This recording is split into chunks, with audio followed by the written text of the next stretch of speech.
पुस्तक विमोचन के इस क्रम में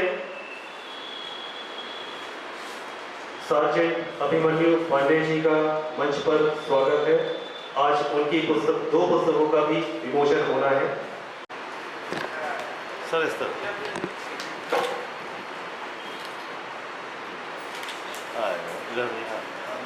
यस प्लीज जी वेट करना ठीक से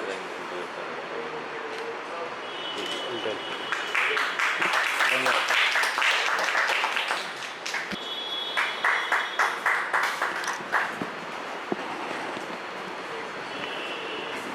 sir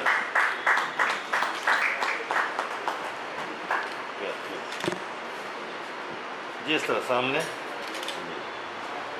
thank you. Sergeant Abhimanyu Pandey जी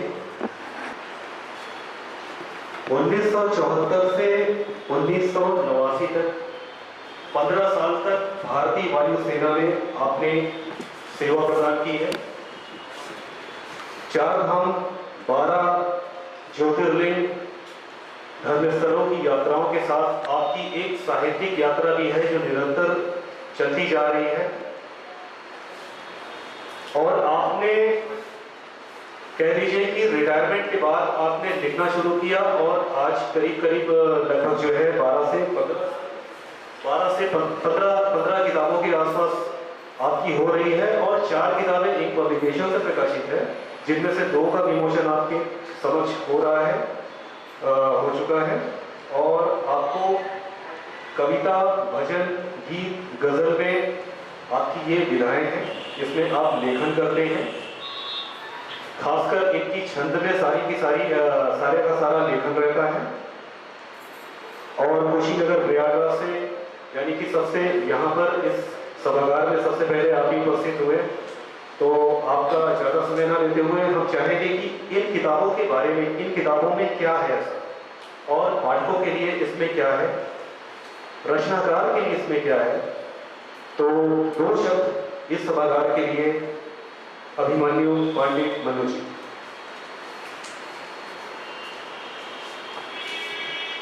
बहुत बहुत धन्यवाद प्रकाशक जी दिनेश कुशवाहा जी, आपका बहुत बहुत आभार। यहाँ पर हम आपके सौजन्य से आए हुए हैं और इस सभा के अध्यक्ष रविंद्रन सर जी, मुख्य अतिथि चोपड़ा सर जी, अमिताभ श्रीवास्तव जी, अमिताभ त्रिपाठी जी, अनिल गुप्ता जी, स्वामी आनंद ध्रुव जी, आप सभी का स्वागत सम्मान है। सामने हमारे श्रोता बैठे हुए हैं जो किसी भी मंच से कम नहीं है। मैं सबका आदर सत्कार सम्मान करता हूँ। अभी मेरे बारे में बहुत सी चीज़ें, बहुत सी बातें बता दिया है दिनेश कुशवाहा जी ने। जिंदगी के 61 साल तक मैं पारिवारिक व्यवस्थाओं में उलझा रहा, बच्चों को अपनी जगह पे किया और सभी तीर्थ यात्राएं, जैसे कहा है कुशवाहा जी ने, मैंने तीर्थ यात्राएं की। यहाँ तक कि कैलाश मानसरोवर की भी यात्रा मेरी थी, जिसके लिए मैं बहुत लालायित था, मैंने 2016 में किया। उनकी ही कृपा रही कि 2017 में परिवर्तन आया और मैं बहुत ही ज़्यादा बीमार पड़ा, बचने की उम्मीद नहीं थी। बच्चों से कहा कि काशी ले चलो, या तो जाएंगे या तो रहेंगे, दोनों में लाभ। लेकिन डॉक्टर की ऐसी और भगवान शिव की ऐसी महिमा कि हम बचे और तब से मेरा मोह आया और ये जो हमारा कार्यकलाप था उनसे दूरी बढ़ी और मैंने लिखना शुरू कर दिया 2017 से और 2021 तक लिखे और 2021 में मेरी प्रथम पुस्तक प्रकाशित हुई, पहली बार देखा। और 3.5 साल के अंदर अंदर वो जितना मैंने लिखा था, अब जो लिख रहा हूँ, 13 पुस्तकें 3.5 साल के अंदर अंदर प्रकाशित हो गई थी।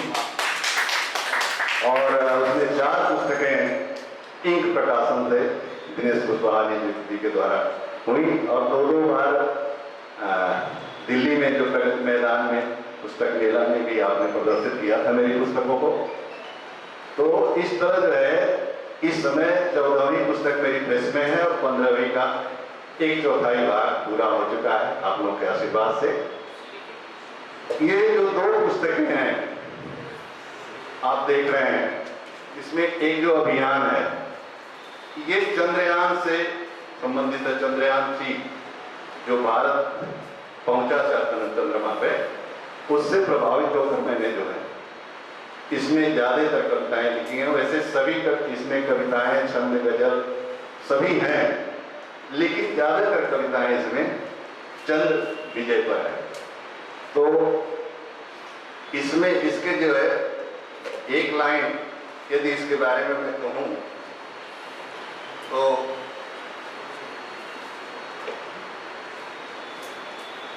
चांद झंडे पर पड़ोसी ने लगा रखा है, हमने तो चांद को ही झंडा थमा रखा है।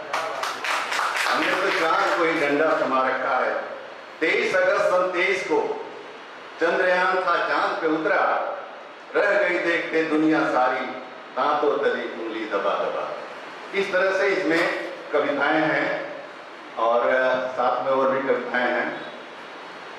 और ये जो दूसरी पुस्तक मेरी है 2 पर, ये प्रभावित हुआ मैं उद्यमेन ही सिद्धंति कार्याणि से मनोरथ है नहीं सुकृतस्य सिंहस्य प्रविशन्ति मुखे मृगा। उसमें जो है उससे प्रभावित होकर ये जीवन कर्तव्य पर आधारित इसमें ज्यादातर कविताएं हैं, जिसमें एक मैं आउटलाइन दे रहा हूं उसका। केवल सोचते रहने से कोई काम नहीं बनता था, केवल सोचते रहने से कोई काम नहीं बन पाता, सोए शेर के मुंह में चलकर हिरन नहीं आ पाता, कार्य सिद्धि के लिए प्रयत्न करना पड़ता बहुत जरूरी, 2 पग चले बिना ही कोई लक्ष्य नहीं मिल पाता, 2 पग चले बिना ही कोई लक्ष्य नहीं मिल पाता। इसका जो शीर्षक था, इस शीर्षक में हमारे दिनेश जी ने बहुत सहायता हमारी की है, इनसे डिस्कशन करके मैंने इसका शीर्षक दिया था। तो इस तरह ये मेरी 2 पुस्तकें हैं, और इनके भाव में एक छोटी सी कविता मैं प्रस्तुत कर दे रहा हूं कि इसमें क्या है एक्चुअली। तो ये हमें इस कविता के लिए 2 कल्पनाएं करनी होंगी। एक तो हमें ये सोचना होगा कि चंद्रमा पे धरती है, वहां जाया जा सकता है, और दूसरे हमें सोचना होगा कि हम सब बच्चे हैं, हम अभी बच्चे हैं। तो ये भाव सोच के इस कविता का आनंद लें। काश कहीं ऐसा हो जाए, काश कहीं ऐसा हो जाए, चांद पर दुनिया बस जाए, घूमने फिरने हम सब बच्चे चंदा मामा के घर। घूमने फिरने हम सब बच्चे चंदा मामा के घर जाए। बचपन से ही ललक है मन में मामा के घर जाने की, बचपन से ही ललक है मन में मामा के घर जाने की, दूध भात सोने की कटोरी में जी भर कर खाने की। बचपन से ही ललक है मन में मामा के घर जाने की, दूध भात सोने की कटोरी में जी भर कर खाने की। दादी नानी की ये कहानी, दादी नानी की ये कहानी राम कृपा से सच हो जाए, घूमने फिरने हम सब बच्चे चंदा मामा के घर जाए। बचपन से ही सुनते आए चंदा मामा दूर के, बचपन से ही सुनते आए चंदा मामा दूर के हैं, तभी से मन में है जिज्ञासा आखिर कितनी दूर पे है, तभी से मन में है जिज्ञासा आखिर कितनी दूर पे है। चंद्रयान से लंबी दूरी, अब क्या, अब तो साइंस का जमाना, चंद्रयान से लंबी दूरी भी इस युग में तय हो जाए, दूरी भी इस युग में तय हो जाए, घूमने फिरने हम सब बच्चे चंदा मामा के घर जाए। अब जिस दिन हम पहुंचेंगे उस दिन कैसा होगा? जिस दिन चांद पे हम पहुंचेंगे वे दिन कितने अच्छे हों। सोचिए, हम जिस दिन पहुंचेंगे, जिस दिन चांद पे हम पहुंचेंगे वे दिन कितने अच्छे होंगे। खुशियां मनाते चांद धरा पर हम सब सारे बच्चे होंगे। खुशियां मनाते चांद धरा पर हम सब सारे बच्चे होंगे। सोच सोच ऐसे शुभ दिन को, सोच सोच ऐसे शुभ दिन को, खुशियों से तन मन भर जाए, घूमने फिरने हम सब बच्चे चंदा मामा के घर जाए।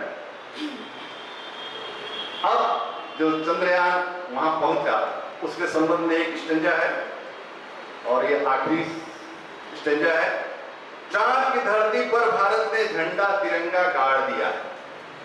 चांद की धरती पर भारत ने झंडा तिरंगा गाड़ दिया है। मन्नू हम हिंदुस्तानियों का, मन्नू हम हिंदुस्तानियों का शीश गर्व से ऊंचा किया है। चांद की धरती पर भारत ने झंडा तिरंगा गाड़ दिया है। मन्नू हम हिंदुस्तानियों का शीश गर्व से ऊंचा किया है। राम करे मेरी कल्पनाएं, जो मैं जितनी मैंने कल्पनाएं की, राम करे मेरी कल्पनाएं एक एक कर सब सच हो जाए। राम करे मेरी कल्पनाएं एक एक कर सब सच हो जाए। घूमने फिरने हम सब बच्चे चंदा मामा के घर जाएं। काश कहीं ऐसा हो जाए चांद पर दुनिया बस जाए। घूमने फिरने हम सब बच्चे चंदा मामा के घर जाएं। अब ये किताबें अतिथि महोदय लोगों के हाथ में है। अब इसमें क्या कमी है, क्या बेसी है, आप इसके बारे में हमें जो है गाइड करेंगे, हमें आदेशित करेंगे। पुनः उस आधार पे ये लेखनी चलती रहेगी। आप लोगों का बहुत बहुत धन्यवाद और विशेषकर किंग पब्लिकेशंस का और उनके जो है प्रकाशक हैं हमारे दिनेश जी, आप सभी का बहुत बहुत धन्यवाद।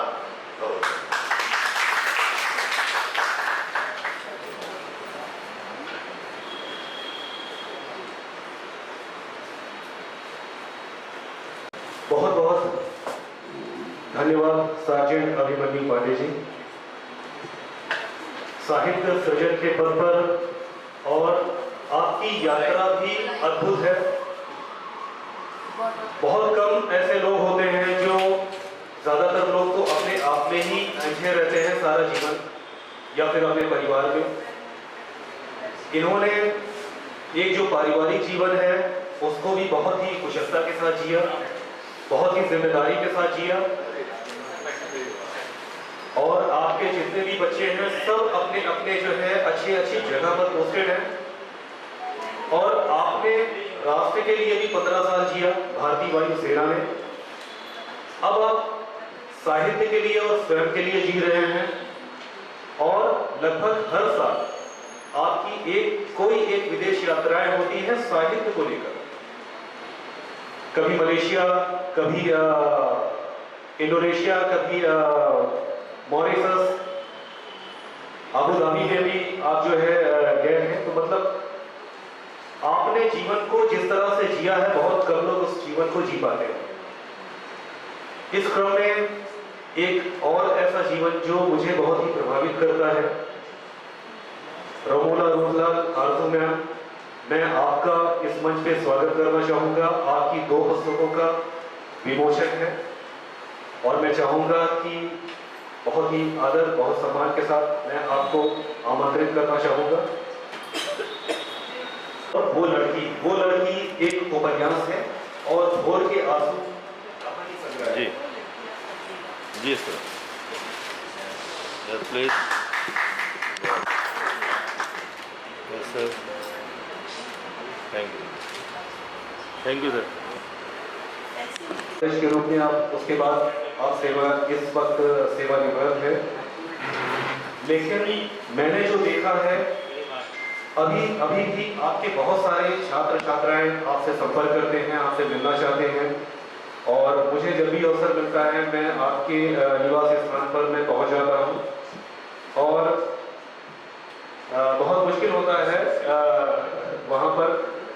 क्योंकि वापस आने में अक्सर ये होता है कि रात को 8 बज जाते हैं, 9 बज जाते हैं, मैं बैठा रहता हूँ, आपकी बातें मैं सुनता रहता हूँ।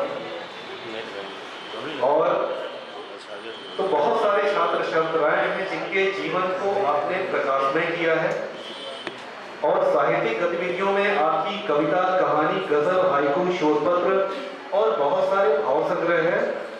और आपसे जो एक खास बात है, आपसे मैं बताना चाहूंगा, इंक पब्लिकेशन से आपकी 13 पुस्तकों का प्रकाशन हुआ है। तो बहुत बहुत आपका इस मंच पे स्वागत है। भोर के आंसू शायद कहानी संग्रह, बहुत सारी ऐसी कहानी संग्रह है जो आकाशवाणी में प्रकाशित हो चुकी है, समाचार पत्रों में भी है, और वो लड़की एक उपन्यास है। तो मैं चाहूंगा कि 2 शब्द, उससे पहले मैं डॉक्टर विनय कुमार श्रीवास्तव जी से मैम के सम्मान में आपको पुष्प देकर और सम्मान पत्र देकर। जी इस तरफ बुलाए जाइए जी, इस तरफ जी। Yes please ma'am, yes please. Ma'am certificate है, यस प्लीज। ये सम्मान पत्र, बहुत बहुत स्वागत आपका। और 2 शब्द इस मंच के लिए, हम सभी के लिए।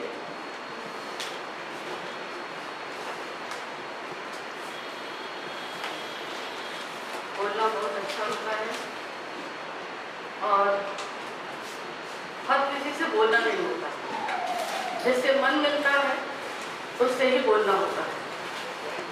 मेरे मन में बहुत सारी बातें रहती हैं। जब मेरे बच्चे मेरे घर आ जाते हैं तो मुझे बहुत खुशी होती है, और जो बातें मन की होती हैं कहने को, वो मैं उनसे करती हूँ और मेरा मन हल्का हो जाता है। मेरी 2 किताबें हैं, और उससे पहले मैं कहूँगी कि दिनेश जी ने मुझे इतना डराया, भयभीत किया कि 2 मिनट से ज़्यादा नहीं।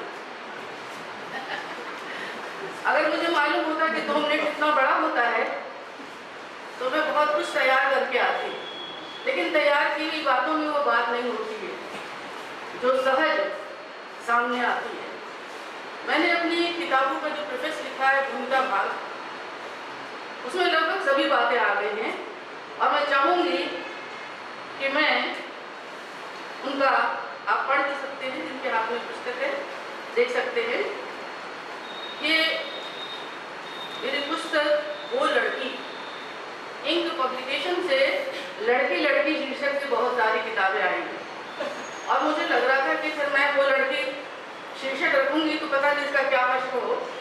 लेकिन मेरे जीवन में जब मैंने नया मकान बदला और इसी से कैंपस में मैं आई, तो आते ही वहाँ पर कुछ ऐसा हुआ जिससे, वो आप सब इसमें पढ़ेंगे, जिससे हम लोग पहले बहुत डरे, लेकिन बाद में जब कुछ नहीं हुआ और वो लड़की हमारे दोस्त के रूप में थी, तो मुझे उसका साथ अच्छा लगने लगा।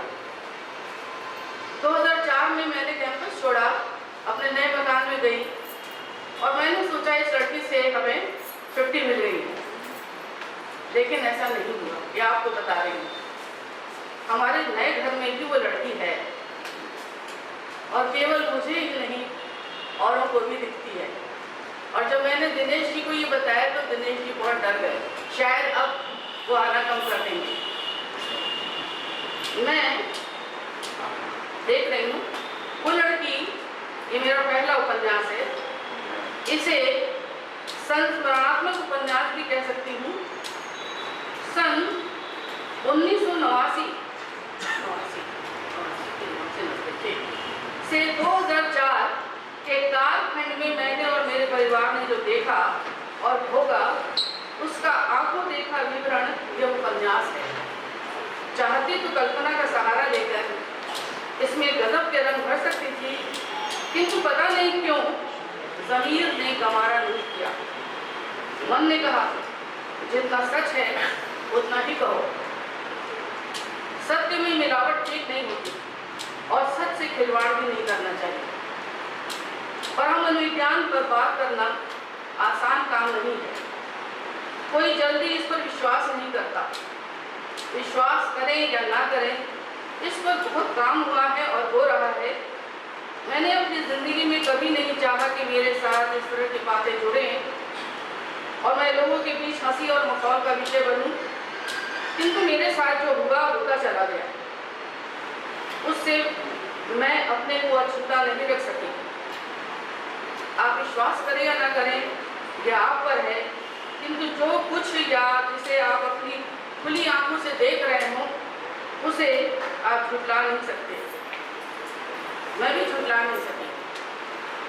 जितना था, जैसा महसूस किया, और बड़ी अजीब बात है कि उन सब बातों से मुझे भय नहीं लगा, बल्कि उसके प्रति सहानुभूति ज़्यादा हुई, बहुत दया आई। और सचमुच में अभी भी सोचती हूँ तो दया की बात के लिए है या थी। 2014-15 के आसपास मैं फेसबुक पर आई कविताओं और दूसरी अन्य सामग्रियों के साथ मैंने कोशिश की कि कुछ ऐसा लिखूं जो लोगों को बांध सके। और इसी समय ये विचार आया कि क्यों न वह लिखूं जिसको मैं और मेरा परिवार बहुत अपने ऊपर झेल रहा है। मैंने सारे घटनाक्रम का ध्यान किया और अपनी पहली पोस्ट डाली। एक सप्ताह में मैंने 5 पोस्ट डाली और पहली पोस्ट के बाद से ही पाठकों की संख्या बढ़ गई। एक अजीब कौतूहल, जुड़ाव, जिज्ञासा और हलचल दिखाई देने लगी। ये विषय भी ऐसा था। लोगों के बीच जब भी इस तरह की चर्चा कहीं भी किसी भी जगह होने लगती है तो लोग अपने आप को रोक नहीं पाते और उसमें रुचि लेने लगते हैं। हो सकता है कि कुछ लोग सोच रहे होंगे कि मैं किस तरह अपनी कल्पना से इस तरह के विषय पर लिख पा रही हूँ। उन्हें क्या पता कि यह कल्पना नहीं बल्कि हम सबकी आप बीती है। सच कहूँ तो हम लोग डर के साए में जी रहे थे, मगर अपने पाठकों का क्या करते, वह तो भय में भी आनंद ले रहे थे। भयानक रस में भी आनंद होता है। उन्होंने सलाह दी कि इसी बीच ऐसा हुआ कि एक प्रकाशक महोदय घर आए और उन्होंने कहा कि इसको बंद कर दीजिए। मैंने कहा ठीक है, बंद कर देंगे। कहने लगे और उसको बाद में आप मुझे उपन्यास के रूप में दे दीजिए, क्योंकि रोज सुनते सुनते जो उसका आकर्षण है वो समाप्त हो जाएगा और पुस्तक का मूल्यांकन जो है वो सही ढंग से नहीं हो पाएगा। ये एक बड़ी चुनौती थी। कविताओं में रस लेने वाला इंसान यानी मैं उपन्यास के कैनवास को जिए, बड़ा मुश्किल काम था। टुकड़ों टुकड़ों में बांट कर कितना कुछ लिख ले जाओ, किंतु जब यह कहा जाए कि उपन्यास लिखना है तो उसकी गुरुता के विचार से ही मन भयभीत हो जाता है। वो लड़की को लाना जैसे मेरी जिम्मेदारी बन गई थी और उसी का नतीजा है कि अपने शुभ चिंतकों के आशीर्वाद से मेरी वो लड़की पूरी हो गई। मैं खुश हूँ और परमेश्वर का धन्यवाद करती हूँ।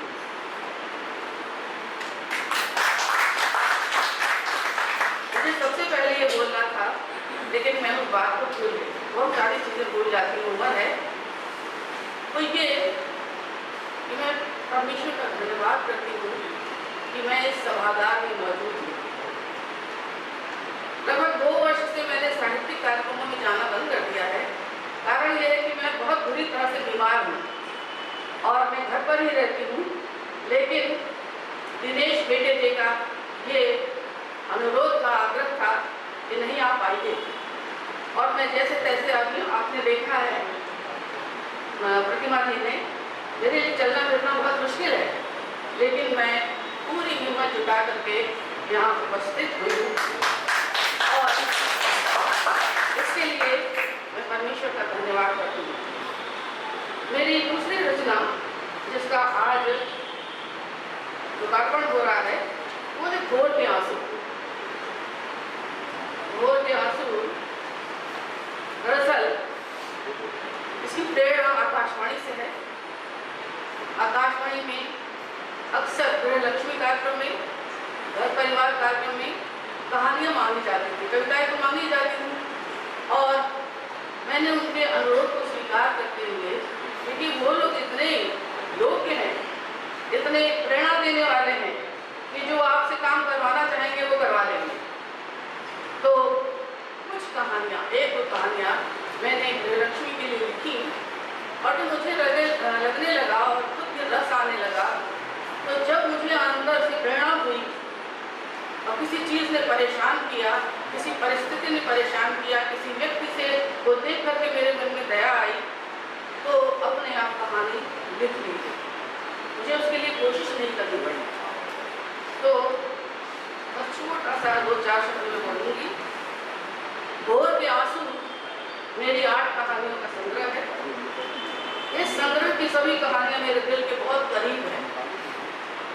इनमें से कुछ कहानियाँ आकाशवाणी के घर परिवार गृहलक्ष्मी कार्यक्रम में प्रसारित हो चुकी हैं और कुछ कहानियाँ स्थानीय समाचार पत्रों एवं पत्रिकाओं में प्रकाशित हुई हैं।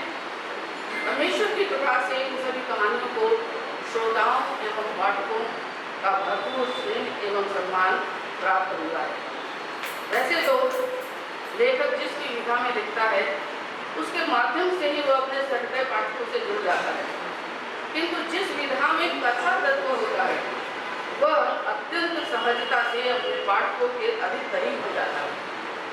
आज कहानी राजा रानी की विषय वस्तु के मोहजाल से निकल करके हमारे जीवन की नवीन संवेदनाओं का आईना बन करके हमारे जीवन के विविध प्रश्नों को देखने, समझने और पढ़ने का प्रयास कर रही है। पारिवारिक विसंगतियाँ हैं, विद्यार्थी जीवन, प्रेम, स्त्री पुरुष संबंधों, मातृत्व, एकाकीपन, दहेज आदि विविध विषयों से जुड़ी मेरी ये कहानियाँ मन को गहरे कर चुकी हैं और याद रह जाती हैं। अब दूसरों को प्रभावित करे न करे, लेकिन मैं जब बार बार अपनी कहानियों को पढ़ती हूँ तो मुझे यकीन नहीं होता है कि ये मैंने लिखी है, और फिर मुझे बहुत अच्छा लगता है कि मैं ऐसी चीज़ लिख सकी हूँ। यही ईश्वर का आशीर्वाद है। मुझे लगता है कि अपनी कहानियों के संबंध में स्वयं बहुत कुछ कहकर पाठकों के मन में एक पूर्व विचार दे देने की बजाय उन्हें पाठकों के हाथ में सौंप दूँ ताकि वो जैसा समझें वैसा निर्णय करें। हम जब किसी भी चीज़ के बारे में किसी को विचार दे देते हैं तो उसका सही ढंग से मूल्यांकन नहीं हो पाता। जो श्रोता है, पाठक है, वो उसे सुने और पढ़ें और फिर जैसा समझें वो उसका वैसा मूल्यांकन करें। तो इन्हीं के साथ मैं जो साहित्य सृजन के पथ पर हमारी यात्रा है, मेरी भी यात्रा रही है, मैं इंक पब्लिकेशन को, दिनेश जी को और विनय जी को और जो भी इसके साथ जुड़े हैं सबको बहुत बधाई देती हूँ और मैं चाहती हूँ कि ये प्रकाशन बहुत ऊंचाइयों तक जाए। और मैं जबरदस्ती अपनी शांति बरकरार चाह रही हूँ, लेकिन दिनेश जी को मालूम है कि मैं 4 किताबों पर एक साथ काम कर रही हूँ और बहुत जल्दी वो आएगी और पता नहीं बहुत करके मैं कितनी लिखती चली जाऊँ, क्योंकि मेरे मन में लिखने का क्या होता है, एक हर समय विचार आता है कि हाँ कुछ लिखना है, कुछ लिखना है, कुछ लिखना है। तो ये भी ईश्वर का आशीर्वाद है कि अपने आपको वो गाइड करता रहता है, वो प्रेरणा देता रहता है कि अपने जीवन अनुभव से आप जितना कुछ कर सकते हैं किसी को दे सकते हैं। चूँकि मैं साहित्य जगत से संबंधित हूँ, टीचर रही हूँ, इसलिए शायद वो इसी ढंग से मुझसे काम करवाना चाहता है। धन्यवाद।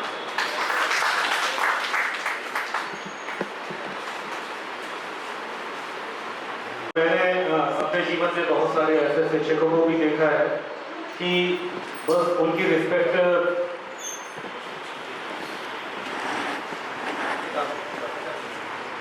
आप ये समझ लीजिए कि बहुत सारे मैंने अपने जीवन में ऐसे शिक्षकों को देखा है कि वो उनका सम्मान बस क्लासरूम में रहता है या फिर स्कूल के कैंपस, कॉलेज कैंपस तक, या फिर उनके जो है शैक्षणिक जीवन तक, रिटायरमेंट के इतने साल बाद भी। और जो बच्चे सालों पहले पढ़ के गए हैं वो मैम को अभी तक याद करते हैं। और विश्व पुस्तक मेला में मैम तो कभी नहीं आई, मैं चाहूँगा कि वो इस साल आए 2025 में। और कुछ छात्र आपके ज़रूर आ जाते हैं, आपसे पढ़े होते हैं, और मैम की किताब ले जाते हैं, उसके अंदर क्या लिखा है इससे कोई उनको वो नहीं होता। उन्होंने कहा बस मैम की किताब है और मैं ये मुझे चाहिए। तो बहुत बहुत धन्यवाद आपका आज के लिए।